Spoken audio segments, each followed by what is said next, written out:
नमस्कार दोस्तों, मैं विशाल राज आप लोगों का अपने इस यूट्यूब चैनल करियर एकेडमी में स्वागत करता हूँ। मैं आप लोगों के लिए आज लेकर के आया हूँ एक खास टॉपिक जिसका नाम है महान्यायवादी। क्या नाम है इसका? महान्यायवादी।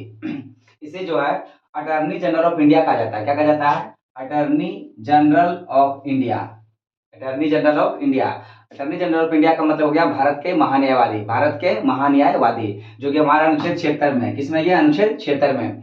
मैं आप लोगों को बताना चाहता हूं कि इससे पिछले जितने भी अनुच्छेद हैं, आर्टिकल 1 से लेकर के 75 तक, अनुच्छेद 1 से लेकर के 75 तक जितने भी अनुच्छेद हैं, उसका सारा का सारा वीडियोस जो है, उसके सारे अनुच्छेद को पूरा डिटेल्स यानी कि हमने पिछले वीडियो में कवर कराया है। और जिन्होंने अभी तक उस वीडियो को नहीं देखा है, वो जा करके हमारे इस वीडियो के डिस्क्रिप्शन में जाएं और उसका लिंक दिया गया है, या फिर हमारे करियर एकेडमी पर सर्च करके आप उस वीडियो को देख सकते हैं। उसमें हम अनुच्छेद 1 से लेकर के 75 तक का पूरा फुल एनालिसिस करवाए हुए हैं। ठीक है, तो हम लोग इस वीडियो में पढ़ने वाले हैं इस क्लास में भारत के महान्यायवादी के बारे में। किसके बारे में पढ़ेंगे? भारत के महान्यायवादी के बारे में। और भारत का महान्यायवादी जो है ये अनुच्छेद 76 में, अनुच्छेद किसमें है? 76 में है। इसे क्या कहा जाता है? इसे अटॉर्नी जनरल ऑफ इंडिया कहा जाता है। अटॉर्नी जनरल ऑफ इंडिया यानी भारत के महान्यायवादी। भारत के महान्यायवादी का जो पद है यह अस्थायी रूप से नहीं है, ये अस्थायी रूप से नहीं है। इसको जो है राष्ट्रपति नियुक्त करते हैं। इनको क्या करते हैं? राष्ट्रपति नियुक्त करते हैं। राष्ट्रपति जो इनका नियुक्त करते हैं, तो कहने का मतलब क्या हो गया कि भारत के महान्यायवादी का जो पद का जो कार्यकाल होता है, कोई निश्चित सीमा नहीं होती है। जब तक चाहेगा राष्ट्रपति इनके अपने पद पर इनको रखेंगे, और जब वो उनका अथी होगा कि नहीं इनको हटाना है, तो इनको हटा करके तो किसी दूसरे व्यक्ति को बना सकते हैं। इनका कहने का मतलब है कि महान्यायवादी का जो कार्यकाल होता है वो राष्ट्रपति के प्रसाद प्रयत्न तक होते हैं। तो आइए हम लोग इसके बारे में जानते हैं। अनुच्छेद 76 क्या कहता है? अनुच्छेद 76 कहता है कि भारत में एक महान्यायवादी होगा। भारत में क्या होगा? एक महान्यायवादी होगा। और जिसकी नियुक्ति कौन करेगा? जिसकी नियुक्ति करेगा राष्ट्रपति। कौन करेंगे? राष्ट्रपति। तो महान्यायवादी की नियुक्ति कौन करता है? राष्ट्रपति करता है। और यह अनुच्छेद हमारा 76 इसके बारे में बताता है। राष्ट्रपति जो है महान्यायवादी की जो नियुक्ति करेंगे, वैसे व्यक्ति का नियुक्ति करेंगे जो कि सुप्रीम कोर्ट के न्यायाधीश बनने की योग्यता को रखता हो। कहता है भारत का महान्यायवादी उस व्यक्ति को चुना जाता है जिसके अंतर्गत में सुप्रीम कोर्ट का न्यायाधीश बनने की योग्यता हो। तो वैसे व्यक्ति को राष्ट्रपति क्या करेंगे? भारत का महान्यायवादी नियुक्त करेंगे। देखिए, महान्यायवादी जो है ना, एक तरह से कहा जाए कि ये भारत सरकार का वकील होता है। क्या होता है? भारत सरकार का वकील होता है। देखिए, हम लिखे हुए हैं महान्यायवादी जो है भारत सरकार का सर्वोच्च कानूनी सलाहकार। इसको क्या कहते हैं? सर्वोच्च कानूनी सलाहकार। यानी कि भारत सरकार को अगर कोई कानूनी सलाह लेना हो तो किससे लेंगे? वो तो भारत के महान्यायवादी से लेंगे। तो ही कहते हैं कि भारत का महान्यायवादी जो है वो भारत का सर्वोच्च कानूनी सलाहकार होते हैं। भारत सरकार का सर्वोच्च कानूनी सलाहकार होते हैं, अथवा इसको वकील कह सकते हैं। क्या कह सकते हैं? कानूनी सलाहकार अथवा वकील। देखिए, कानूनी सलाह कौन दे सकते हैं? कानूनी सलाह जो है वकील ही देते हैं। तो इसलिए कहते हैं कि इसके अंदर में जो योग्यता होती है वो सुप्रीम कोर्ट के न्यायाधीश बनने की, सुप्रीम कोर्ट के न्यायाधीश बनने की इसके अंदर में योग्यता होनी चाहिए। वैसे व्यक्ति को भारत का महान्यायवादी नियुक्त किया जाता है। क्यों? क्योंकि भारत सरकार का ये कानूनी सलाहकार होते हैं। भारत सरकार कोई भी अगर सलाह लेते हैं तो भारत के महान्यायवादी से लेते हैं।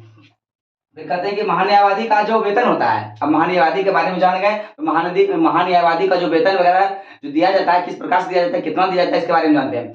भारत का जो महान्यायवादी है उनका जो वेतन होता है वह सुप्रीम कोर्ट के अनुसार, अभी वर्तमान समय में सुप्रीम कोर्ट के अनुसार जो है अभी 2.5 लाख है। कितना लाख है? 2.5 लाख प्रति मंथ। यानी कहता है यहाँ की 2,50,000 रुपया प्रति माह का अभी उनको वेतन दिया जाता है। और इसका जो निर्धारण करते हैं, कौन करते हैं? राष्ट्रपति। यानी महान्यायवादी का जो वेतन एवं भत्ता होता है इसका निर्धारण कौन करते हैं? भारत के राष्ट्रपति करते हैं। और वर्तमान समय में महान्यायवादी का जो वेतन है वो 2,50,000 है। ये सुप्रीम कोर्ट के अनुसार ये बातें कही गई है। और ये जो वेतन दिया जाता है किस निधि से दिया जाता है? संचित निधि से। देखिए, जितने भी नेतागण हैं, जितने भी पद हैं, प्रधानमंत्री, राष्ट्रपति, महान्यायवादी, जितने भी राष्ट्रपति, उपराष्ट्रपति, जितने भी सबके सबका जो वेतन और भत्ता दिया जाता है वो संचित निधि से दिया जाता है। किस निधि से दिया जाता है? संचित निधि से। इस चीज को याद रखिए कि किसी भी का वेतन एवं भत्ता जो दिया जाता है, किसी भी नेतागण का, जैसे किसी भी मंत्री का, तो वेतन भत्ता जो मिलता है उसको वो संचित निधि से ही दिया जाता है। तो उसी तरह यहाँ भी जो है महान्यायवादी को जो वेतन भत्ता दिया जाता है संचित निधि से दिया जाता है, बशर्ते इसका वेतन भत्ता निर्धारण कौन करते हैं? तो राष्ट्रपति करते हैं। तो अब इनका वेतन कितना है? इनका 2,50,000 प्रति माह। कहते हैं महान्यायवादी पद पर रहते हुए, भारत के जो महान्यायवादी वो होते हैं वो अपने अगर पद पर हैं, ठीक है, इसके अलावा भी वो अपना निजी प्रैक्टिस कर सकते हैं। निजी प्रैक्टिस का मतलब होता है कि अगर वो किसी का वकालत करना चाहे, मतलब अपना खुद से पर्सनली, यानी भारत सरकार का नहीं, वो प्राइवेट तौर पर अगर अपना किसी का वकालत करना चाहे तो वो कर सकते हैं। यहाँ कह रहे हैं कि वो निजी प्रैक्टिस कर सकते हैं, लेकिन वैसे कंडीशन में नहीं यदि कोई मुकदमा जो है भारत सरकार के पक्ष में हो, जिनका हो भारत सरकार के पक्ष में हो, यानी कहता है, लेकिन वैसा मामला नहीं जिनका पक्षकार भारत सरकार हो, वैसे मामले में ये पैरवी नहीं कर सकता है। कौन? महान्यायवादी। महान्यायवादी जो है पद पर रहते हुए निजी प्रैक्टिस कर सकते हैं, लेकिन वैसे मामलों को नहीं जिन मामलों में भारत सरकार का पक्षकार हो। ये समझ में आ गया आप लोगों को कि ये निजी पद पर काम कर सकते हैं, लेकिन भारत सरकार का जो पक्ष में हो, यानी भारत सरकार जिस जिस मामले का पक्षकार भारत सरकार हो, उस वैसे मामले में ये पैरवी नहीं कर सकते हैं। इसके बाद अनुच्छेद हम 73 के बारे में जानेंगे। देखिए अनुच्छेद 73 जो है, हम लोग ये पीछे का होता है, यानी कि 74-75 हम लोग पढ़ लिए, 73 का उसमें वर्णन नहीं है, तो इसलिए नहीं वहां पर चर्चा है, क्योंकि देखिए अनुच्छेद 73 जो है, यहाँ पे वर्ड आ गया है, कहता है कि यह जो है संघ की कार्यपालिका, हम लोग अभी जो पढ़ रहे हैं भाग 5 पढ़ रहे हैं, क्या पढ़ रहे हैं? भाग 5 पढ़ रहे हैं, और भाग 5 में हम लोग संघ के बारे में पढ़ रहे हैं, संघ के बारे में ही पढ़ रहे हैं, जो कि अनुच्छेद 52 से लेकर के 151 तक, अनुच्छेद 52 से लेकर के 151 तक है। तो अनुच्छेद 73 जो है यहाँ पे है, कहता है ये संघ के कार्यपालिका शक्ति का विस्तार कर बताता है। अनुच्छेद 73 क्या कहता है? संघ का जो कार्यपालिका होता है, कार्यपालिका का शक्ति का एवं कार्य को उसके विस्तारित रूप से जो वर्णन किया गया है, तो अनुच्छेद 73 में कहता है। अनुच्छेद 73 में क्या है? संघ के कार्यपालिका शक्ति का विस्तार। संघ के कार्यपालिका, संघ में जो कार्यपालिका है, तो कार्यपालिका प्रधान कौन होते हैं? प्रधानमंत्री। तो कहते हैं संघ के कार्यपालिका शक्ति का जो विस्तार किया गया है बताता है, इसके बारे में जानकारी देता है, अनुच्छेद 73 में कहता है। तब हम लोग यहाँ पढ़ेंगे 76 के बाद में 77।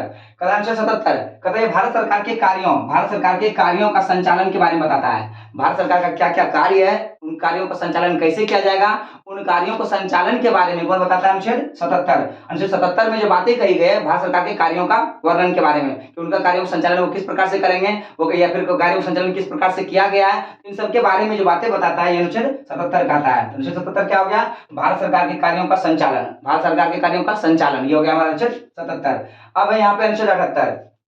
देखिए अनुच्छेद 78 कहता है कि यह प्रधानमंत्री के कर्तव्यों के बारे में बताता है। ये क्या बताता है? प्रधानमंत्री के कर्तव्यों के बारे में बताता है। कौन बताता है? ये अनुच्छेद 78। अनुच्छेद 78 कहता है कि प्रधानमंत्री का क्या कर्तव्य है। अब देखिए यहाँ पे हम एक बात बताएंगे कि प्रधानमंत्री जो है कार्यपालिका का वास्तविक प्रधान होता है। कार्यपालिका का वास्तविक प्रधान कौन होता है? प्रधानमंत्री होता है। और आप लोगों को पता है कि पिछले वीडियो में हम लोग अनुच्छेद 74 में पढ़े मंत्रिपरिषद के बारे में, किस बारे में पढ़े? मंत्रिपरिषद के बारे में। तो मंत्रिपरिषद जो भी कानून बनाता है, जो भी वो अपना क्या बोलते हैं उसको, निर्णय लेते हैं, मंत्रिपरिषद अगर कोई भी निर्णय लिए हैं तो उनको जो है उस निर्णय को प्रधानमंत्री का कर्तव्य बनता है कि वो राष्ट्रपति तक पहुंचाए। कहां तक पहुंचाए? राष्ट्रपति तक। यानी प्रधानमंत्री का यहाँ पे कार्यों का कर्तव्य के बारे में करने का मतलब क्या कि प्रधानमंत्री का कर्तव्य बनता है कि मंत्रिपरिषद अगर कोई कार्य करता है या कोई निर्णय लेता है, उनके कार्यों या निर्णयों के बारे में प्रधानमंत्री जो है किसको तक पहुंचाए? राष्ट्रपति तक पहुंचाए। और यह बात जो है राष्ट्रपति तक पहुंचने के बाद राष्ट्रपति उस पर विचार विमर्श करे। कहने का मतलब यहाँ कह सकते हैं कि प्रधानमंत्री जो है राष्ट्रपति एवं मंत्रिपरिषद के बीच में योजक का काम करता है, यानी कि जोड़ने का काम करता है।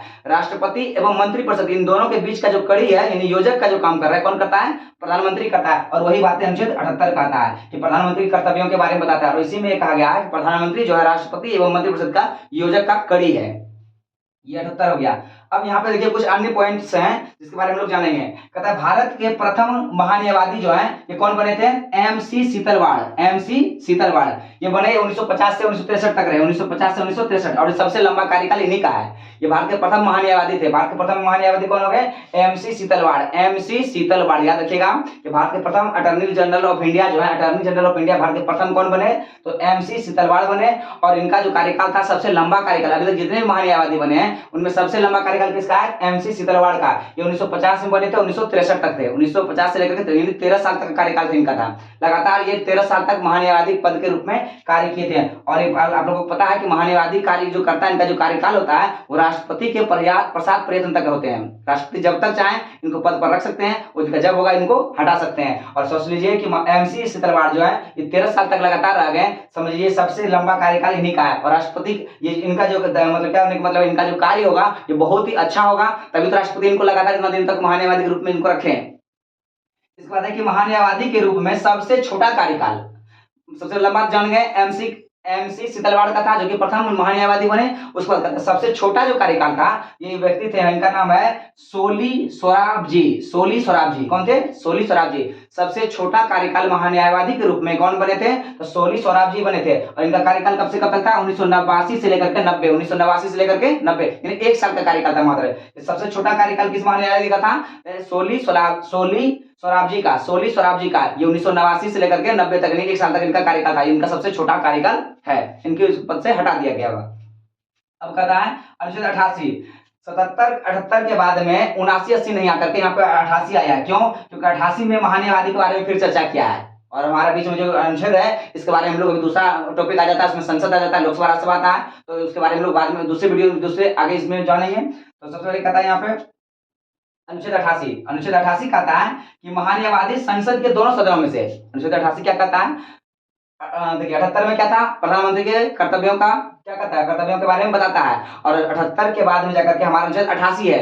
88 के बारे में इसलिए कहा गया कि 88 में भी महान्यायवादी की चर्चा की गई है। हम लोग महान्यायवादी का टॉपिक पढ़ रहे हैं, इसलिए इनसे जो भी अनुच्छेद बन रहे हैं उनके बारे में लोग जानेंगे।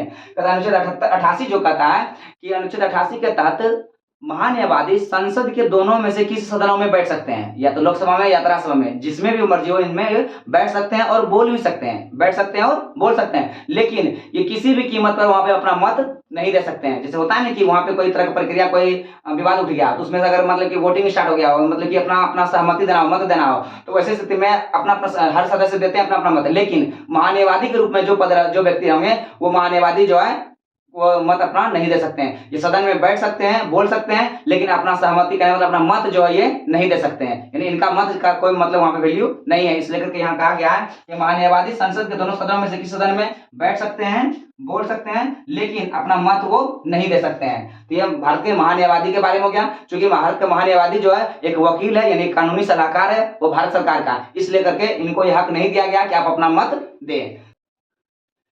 अभी तक हमने अनुच्छेद 78 तक जान लिए कि क्या क्या बातें कही गई है अनुच्छेद 78 तक में। अब आइए हम लोग अनुच्छेद 79 के बारे में जानते हैं। इसमें जो अनुच्छेद 79 जो है हमारे संसद के बारे में बताता है। किस बारे में बताता है? संसद के बारे में। तो संसद को अंग्रेजी में पार्लियामेंट कहते हैं। क्या कहते हैं? पार्लियामेंट। देखिए संसद है क्या? तो संसद जो है संसद भवन। संसद भवन को भारतीय संविधान, भारत में संसद भवन को संसद कहा जाता है। क्या कहा जाता है? संसद। भारत में जो संसद भवन है उसका क्या नाम है? उसका नाम है संसद। उसी को अंग्रेजी में क्या बोलते हैं? पार्लियामेंट। तो इसका जो वर्णन अनुच्छेद 79 में है, अनुच्छेद 79 में इसका वर्णन किया गया है। अब देखिए अनुच्छेद 79 कहता है क्या? कहता है, यह अनुच्छेद बताता है, अनुच्छेद 79 बताता है कि भारत में, यानी भारत का जो राष्ट्रपति होते हैं, भारत के राष्ट्रपति, लोकसभा तथा राज्यसभा, ये 3 सदन, राष्ट्रपति, लोकसभा एवं राज्यसभा, इन तीनों को मिला करके संसद का गठन किया गया। किसका गठन किया गया? संसद का। कहता है कि यह अनुच्छेद बताता है, अनुच्छेद कहता है कि राष्ट्रपति, लोकसभा, राज्यसभा को मिला करके संसद का गठन किया गया। किसका गठन किया गया? संसद का गठन किया गया है। तो संसद का जो गठन किया गया अनुच्छेद 79 के तहत किया गया है, और ये किसको मिला करके किया गया है? तो राष्ट्रपति, लोकसभा एवं राज्यसभा। प्रश्न अगर पूछ दिया जाए कि संसद में निम्न से किनका किनका मिला करके गठन किया गया है, तो राष्ट्रपति, लोकसभा एवं राज्यसभा का, इन तीनों को मिला करके संसद का गठन किया गया है। देखिए संसद जो है भारत के भीतर, संसद का काम क्या है देखिए इसको जानिए। संसद जो है भारत के भीतर कानून निर्माण करने की वाली सर्वोच्च संस्था है। संसद क्या है? कानून निर्माण करने वाली एक सर्वोच्च संस्था है। भारत में संसद का क्या काम है? तो संसद जो है कानून निर्माण करने वाली एक सर्वोच्च संस्था है। क्वेश्चन इस तरह से पूछा जाता है कि भारत में कानून निर्माण करने वाली सर्वोच्च संस्था कौन सी है? तो वह है संसद। कौन है? संसद। तो संसद जो भारत के भीतर कानून निर्माण करने वाली सर्वोच्च संस्था है। कहता संसद के अंदर में 2 सदन होते हैं। संसद में कितने सदन होते हैं? 2 सदन। कौन कौन? एक लोकसभा, दूसरा राज्यसभा। एक हो गया लोकसभा और दूसरा हो गया हमारा राज्यसभा। तो लोकसभा एवं राज्यसभा, संसद का 2 सदन होते हैं। एक लोकसभा, जो कि हम लोग बार बार पिछले वीडियो में भी चर्चा करते थे कि संसद के दोनों सदनों में, संसद के दोनों सदनों में, इसका मतलब ये हो गया कि संसद का दोनों सदन का मतलब यही हुआ, एक लोकसभा हुआ, दूसरा राज्यसभा हुआ। तो संसद के अंदर में 2 सदन होते हैं। आप लोग दोनों सदन के बारे में जान चुके हैं। कहता है कि दोनों सदनों के सदस्यों को, दोनों सदनों के सदस्य यानी लोकसभा एवं राज्यसभा, इन दोनों सदनों का जो सदस्य होता है, इन सदस्यों को सांसद कहते हैं। क्या कहते हैं? सांसद। देखिए एक हो गया संसद, एक हो गया सांसद। तो संसद क्या हुआ? संसद एक संस्था हो गई जो कानून निर्माण करती है। संसद क्या हो गई? एक संस्था हुई जो कानून निर्माण कर रही है। और सांसद क्या हुआ? तो उस संस्था में बैठने वाले लोग, उस संस्था में बैठने वाले लोग को सांसद कहते हैं। तो सांसद क्या हो गया कि दोनों सदनों के जो सदस्य होते हैं, जो लोग होते हैं, जो जीत करके वहां तक पहुंचते हैं, उनको सांसद कहा जाता है। उनको क्या कहा जाता है? सांसद कहा जाता है। और ये सांसद कहाँ जाके बैठते हैं? तो संसद भवन में बैठते हैं। कहते हैं भारत का जो राज्यसभा है, भारत की राज्यसभा, इसकी जो तुलना होती है, एक चीज मैं बता देता हूँ। देखिए यहाँ पे अगर लिख दिए पहले लोकसभा फिर राज्यसभा, इसका मतलब ये नहीं कि बड़ा लोकसभा का छोटा राज्यसभा, ऐसा नहीं। देखिए संसद का जो मेन सदन है राज्यसभा है, और निम्न सदन क्या है, लोकसभा है। सबसे बड़ा सदन राज्यसभा है, सबसे छोटा सदन कौन सा है, लोकसभा है। देखिए अनुच्छेद हम लोग 79 पढ़ रहे हैं, 79 के बाद में 80 में राज्यसभा का गठन 80 में किया गया है, अनुच्छेद 80 के तहत में, और इसका किया गया 81 के तहत में। किसके तहत में, अनुच्छेद 81 के तहत में। हम लोग राज्यसभा एवं लोकसभा का ये फुल वीडियो एक अलग सा टॉपिक है, इसके बारे में हम लोग अगले दूसरे वीडियो में पढ़ेंगे, राज्यसभा में लोकसभा के बारे में। यहाँ बस हम लोग इतना जानना है कि लोकसभा राज्यसभा ये संसद के दो सदन है। इसके बारे में पूरा वीडियो जो है हम लोग दूसरे वीडियो में पूरा बातें इसके बारे में जो जानेंगे हम लोग, वो दूसरे वीडियो में जानेंगे, अगले क्लास में इसको समझेंगे। तो अभी इतना जान लीजिए कि राज्यसभा जो है अनुच्छेद 80 के तहत है, और लोकसभा जो है अनुच्छेद 81 के तहत है। अब देखिए यहाँ कहता है कि भारत के जो राज्यसभा है, भारत का जो राज्यसभा है, इसकी तुलना जो है अमेरिका के सीनेट से की जाती है। किससे की जाती है, अमेरिका के सीनेट से। जिस तरह से भारत में संसद का एक सदन है राज्यसभा, उसी प्रकार से अमेरिका का जो वहाँ का पार्लियामेंट है, वहाँ का जो संसद भवन है, वहाँ का जो है, वहाँ के लोग किसको क्या बोलते हैं, राज्यसभा को सीनेट कहते हैं। हम लोग यहाँ राज्यसभा बोलते हैं, वो लोग वहाँ क्या बोलते हैं, सीनेट बोलते हैं। और यही चीज जो ब्रिटेन में राज्यसभा के रूप में वहां क्या काम करता है, House of Lords. House of Lords Britain में राज्यसभा के रूप में कौन काम करता है, वहां पे हाउस ऑफ लॉर्ड्स करता है। जबकि अमेरिका में राज्यसभा के रूप में कौन है, तो सीनेट है। तो सीनेट और हाउस ऑफ लॉर्ड्स की तुलना जो है भारत के राज्यसभा से की जाती है। अब कहता है कि भारत का जो लोकसभा है, भारत का लोकसभा की जो तुलना होती है वो अमेरिका के प्रतिनिधि सभा से की जाती है। किससे की जाती है, प्रतिनिधि सभा। जिस प्रकार से हमारे भारत में लोकसभा है, उसी प्रकार से अमेरिका में वहां पे प्रतिनिधि सभा है। कौन सी है, प्रतिनिधि सभा है। और इसी का जो ब्रिटेन में जो है हाउस ऑफ कॉमन्स, क्या है, हाउस ऑफ कॉमन्स। ब्रिटेन में लोकसभा के रूप में कौन कार्य करता है, हाउस ऑफ कॉमन के रूप में काम कर रहा है, और अमेरिका में क्या करता है, प्रतिनिधि सभा के रूप में काम करता है। तो आप लोगों को समझ में आ गया कि लोकसभा की तुलना किस तरह की जाती है अमेरिका और ब्रिटेन में, और राज्यसभा की तुलना अमेरिका और ब्रिटेन में किन किन नामों से की जाती है। कहता है अमेरिकी जो कांग्रेस है, जैसे हमारे यहाँ क्या है, संसद है, हमारे यहाँ क्या है, संसद है। तो अमेरिका में कांग्रेस है, अमेरिकी कांग्रेस। वहां के पार्लियामेंट में क्या कहते हैं वो लोग, अपना अमेरिकी कांग्रेस। क्या कहते हैं वो लोग, अमेरिकी कांग्रेस। कहते हैं अमेरिकी कांग्रेस के अंतर्गत प्रतिनिधि सभा में 435 सदस्य, कितने सदस्य, 435 सदस्य बैठते हैं। तथा सीनेट जो कि राज्यसभा के रूप में काम करते हैं, सीनेट में जो 100 सदस्य जो है वहां पे बैठते हैं। और दोनों संस्थाओं का जो चुनाव किया जाता है, यानी कि सीनेट का और प्रतिनिधि सभा के दोनों संस्थाओं का जो चुनाव करते हैं, यहाँ के प्रत्यक्ष रूप से, किस रूप से किया जाता है, प्रत्यक्ष रूप से। और उसका जो भाग कौन लेते हैं, अमेरिका की जनता। यानी कहने का मतलब देखिए, इसको समझते हैं अच्छी तरह से कि अमेरिका में जो वहां जो चुनाव किया जाता है वो प्रत्यक्ष रूप से होता है। किस रूप से होता है, प्रत्यक्ष रूप से। जबकि हमारे इंडिया में क्या होता है, चुनाव अप्रत्यक्ष रूप से होता है। किस रूप से होता है, अप्रत्यक्ष रूप से होता है। तो अमेरिका में चुनाव प्रत्यक्ष रूप से होता है, और वहां चुनाव में कौन भाग लेती है, वहां की जनता। जैसे हम लोग यहाँ भारत की जनता भी भाग लेती है चुनाव में, जनता ही वोट देकर के किसी को बनाती है, जिताती है। उसी प्रकार से अमेरिका की जनता जो है चुनाव में भाग लेती है, और वो प्रत्यक्ष रूप से किसी को वहां पे चुनती है। जबकि हमारे यहाँ प्रत्यक्ष रूप से चुनाव नहीं होता। हम लोग क्या करते हैं, अप्रत्यक्ष रूप से वोट देते हैं, और उसका फिर बाद में काउंटिंग किया जाता है, उसके तहत में जिसका ज्यादा होता है वो यहाँ पे विजयी होते हैं। जबकि अमेरिका में क्या होता है, वहां प्रत्यक्ष रूप से चुना जाता है, और वहां भाग कौन लेते हैं, अमेरिकी जनता। तो कहता है कि यहाँ पे प्रतिनिधि सभा के लिए कितने सदस्य होते हैं, 435, और सीनेट के लिए 100।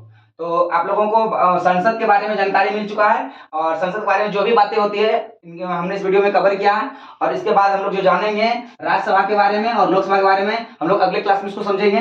तो आप लोगों को ये वीडियो कैसा लगा, आप लोग कमेंट बॉक्स में राय अपना जरूर दें। इस वीडियो को लाइक करें, और मेरे चैनल को सब्सक्राइब करें, अपने दोस्तों में ज्यादा से ज्यादा शेयर करें, ताकि इसी तरह का जानकारी अपने दोस्तों तक ये फैल सके, लोगों अन्य स्टूडेंट्स को भी ये सब जानकारियां मिल सके। तो अपना राय जरूर दें। आज के लिए इतना ही, धन्यवाद।